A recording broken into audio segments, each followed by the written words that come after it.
పూర్తి వివరాలు చూసే ముందు మా ఛానల్ ని సబ్స్క్రైబ్ చేయడం మర్చిపోకండి. శ్రీ గురుభ్యో నమః. శ్రీ మహాసరస్వత్యై నమః.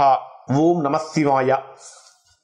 నారాయణ శాస్త్రి ఆస్ట్రాలజీ ఛానల్ వీక్షిస్తున్నటువంటి ప్రేక్షక మహాశీలకు స్వాగతం, సుస్వాగతం.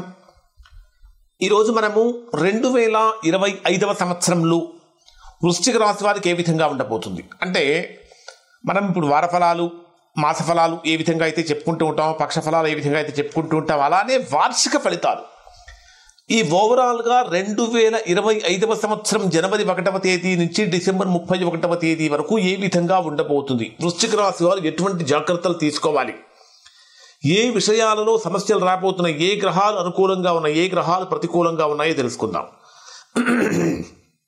ఈ 2025 సంవత్సరానికి ఉన్నటువంటి ఒక ప్రత్యేకత ఏమిటంటే, జనరల్గా మనము వార్షిక రాశి ఫలితాలు ఎప్పుడూ కూడా 4 ప్రధానమైనటువంటి గ్రహాలను ఆధారంగా చేసుకొని తెలియజేస్తాం. ఆ 4 గ్రహాలు ఏమిటంటే గురుడు, శని, రాహువు మరియు కేతువు. ఎందుకు ఈ 4 గ్రహాలనే బేస్ చేసుకొని మేము తెలియజేస్తామంటే, ఈ 4 గ్రహాలు మాత్రమే ఒక్కొక్క రాశిలో ఎక్కువ కాలం ఉంటాయి.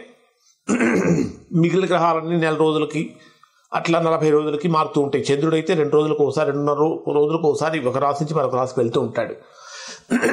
కాబట్టి వృశ్చిక రాశి వారికి ఈ సంవత్సరం 4 గ్రహాలు కూడా ఒక రాశి నుంచి మరొక రాశిలోకి మారుతున్నటువంటి కారణం చేత వృశ్చిక రాశి వారి మీద దాని యొక్క ప్రభావం ఉంటుంది. 2025 సంవత్సరంలో కనుక పరిశీలించినట్టయితే వృశ్చిక రాశి వారికి మిశ్రమమైనటువంటి ఫలితాలే ఉంటాయి. అనుకూలతల కన్నా కూడా కొద్దిగా ప్రతికూలతలు ఉన్నా కూడా ఆశ్చర్యపోవాల్సిన అవసరం లేదు. కాబట్టి దయచేసి వృశ్చిక రాశిలో జన్మించినటువంటి వారు ఎవరైనా ఇవి కొంచెం మీకు ఏదైనా ఇబ్బందిగా అనిపిస్తే ఒకసారి మీ వ్యక్తిగత జాతకాన్ని కూడా పరిశీలన చేయించుకోండి. ఎందుకంటే వ్యక్తిగత జాతకంలో కనుక ఎలాంటి దోషాలు లేకపోతే గోచార ప్రకారం వచ్చే ఫలితాలు కొంతవరకు దాని యొక్క తీవ్రత తగ్గుతుంది. ప్రధానంగా తీసుకుంటే గురుడు ప్రస్తుతం వృశ్చిక రాశి వారికి ద్వితీయ, పంచమ స్థానాధిపతి. ద్వితీయం అంటే ధనస్థానాధిపతి మరియు పంచమాధిపతి. ధన పంచమాధిపతి అయినటువంటి గురుడు ఎక్కడ సంచరిస్తున్నాడు అంటే, మే 14 అంటే 2025 సంవత్సరం మే నెల 14వ తేదీ రాత్రి 10:44 వరకు మీ జన్మరాశికి సప్తమ స్థానం అయినటువంటి వృషభ రాశిలోనే సంచరిస్తాడు. అంటే గురుడి యొక్క సప్తమ స్థాన సంచారం వృశ్చిక రాశి వారికి 2025 మే 14వ తేదీ వరకు బ్రహ్మాండం. ఏదైనా సరే ఒక పని గనక పట్టుకుంటే పట్టిన పట్టు విడవకుండా సాధించేటటువంటి శక్తి, యుక్తి, తత్వం, నేర్పు ఇవన్నీ కూడా వృశ్చిక రాశి వారు ఉంటాయి. అంటే 2025 మే 14వ తేదీ వరకు గురుడు మీకు బలాన్ని ఇస్తాడు. ఎంత బలాన్ని ఇస్తాడంటే, ఎంత కఠినమైనటువంటి పనైనా సరే పట్టుదలతో సాధించి విజయాన్ని పొందాలనేటటువంటి దృఢమైనటువంటి సంకల్పాన్ని ఇస్తాడు. దైవ బలాన్ని ఇస్తాడు. సమస్యలు ఏమైనా దాదాపుగా వస్తూ ఉంటే అలా వచ్చి దగ్గర దాకా వచ్చినట్టే వచ్చి దూరంగా వెళ్ళిపోతూ ఉంటాయి. కాబట్టి ఈ మే 14వ తేదీ వరకు అనుకూలం. మే 14వ తేదీ తర్వాత ఏంటి? మే 14వ తేదీ రాత్రి 10:44 గురుడు మీ జన్మరాశికి అష్టమ స్థానంలోకి ప్రవేశిస్తాడు. అష్టమ స్థానం అనేది దేనికి సంబంధించింది? ఆయుష్కు, ఆరోగ్యానికి, ఆకస్మికమైన ఖర్చులకు, నష్టాలకు, ప్రమాదాలకు, యాక్సిడెంట్లకు, వివాహ జీవితంలో అన్యోన్యతకు. అష్టమ స్థానం సహజంగా పాపస్థానమే. అష్టమ స్థానంలో శుభగ్రహం కనుక ఉంటే పాప ఫలితాన్ని ఇస్తాడు. ఇటువంటి స్థానంలో గురుడు యొక్క సంచారం జరుగుతుంది. మరి అష్టమ స్థానంలో గురుడు పూర్తిగా ఉంటాడంటే ఉండడు. మధ్యలో అతిచారంతో కర్కాటక రాశిలోకి ప్రవేశిస్తాడు ఒక 48 రోజుల పాటు. ఎప్పుడంటే అక్టోబర్ 18వ తేదీ నుంచి డిసెంబర్ 5వ తేదీ మధ్యలో గురుడు కర్కాటక రాశిలో ఉంటాడు. అంటే ఈ గురుడు కర్కాటక రాశిలో ప్రవేశించినప్పుడు వృశ్చిక రాశి వారు బ్రహ్మాండమైనటువంటి యోగాన్ని, అనుకూలతలు పొందుతారు. ఇక మిగిలినటువంటి అన్ని రోజులు కూడా గురుడు మీ జన్మరాశికి అష్టమ స్థానంలోనే సంచరిస్తాడు. ఈ అష్టమ స్థానంలో గురుడు యొక్క సంచారం అనేటటువంటిది అనుకూలమైనటువంటిది కాదు, మానసికమైనటువంటి ఆందోళన కలిగిస్తుంది. అష్టమ స్థానంలో సంచరించేటటువంటి గురుడు ప్రధానంగా వ్యాధులకు కారణమవుతాడు. అష్టమ స్థానంలో సంచరించేటటువంటి గురుడి యొక్క ప్రభావం కారణం చేత ఎవరైతే షుగర్ వ్యాధికి బోర్డర్లో ఉన్నారో ఖచ్చితంగా వారి మీద షుగర్ వ్యాధి యొక్క ప్రభావం పడుతుంది. కాబట్టి ముందుగానే జాగ్రత్తలు తీసుకోవాలి. అష్టమ స్థానంలో గురుడు సంచరించేటప్పుడు ఉద్యోగంలో విపరీతమైనటువంటి ఒత్తిడి ఎదుర్కొంటారు. ఇప్పటిదాకా ఆడుతూ పాడుతూ సరదాగా నవ్విస్తూ చాలా ఆనందకరంగా ఆహ్లాదకరంగా చేసినటువంటి ఉద్యోగంలో కూడా ఏదో తెలియనటువంటి మార్పులు సంభవించి ఒత్తిడి తట్టుకోలేకపోతున్నానే అనేటటువంటి భావన కూడా పెరుగుతుంది. ఉద్యోగపరమైనటువంటి విషయాలలో ఇబ్బందులు పొందుతారు. ఏదైతే అష్టమ స్థానంలో గురుడు ఈ సంవత్సరం అంతా ఉంటాడు, సంవత్సరం ఒక 45 రోజులు మాత్రమే మీ రాశికి 9వ స్థానంలో ఉంటాడు. ఆ 48 రోజులు బ్రహ్మాండమైన ఫలితాన్ని ఇస్తాడు. ఆ తర్వాత మిగిలినటువంటి అన్ని రోజులు అష్టమ స్థానంలోనే ఉంటాడు. ఈ అష్టమ స్థానంలో సంచరించేటప్పుడు ఏం జరుగుతుందంటే చేపట్టినటువంటి పనులు ఎక్కడివక్కడ ఆగిపోతూ ఉంటాయి. ఆరోగ్యం ప్రకారం కూడా కొద్దిగా అధికమైనటువంటి ఖర్చులు పెరగటం, ఆరోగ్యం క్షీణించడం అనేటటువంటిది కూడా జరుగుతుంది. కానీ విదేశీ ప్రయాణాలు అనేటటువంటి బ్రహ్మాండంగా అనుకూలిస్తాయి అని చెప్పవచ్చు.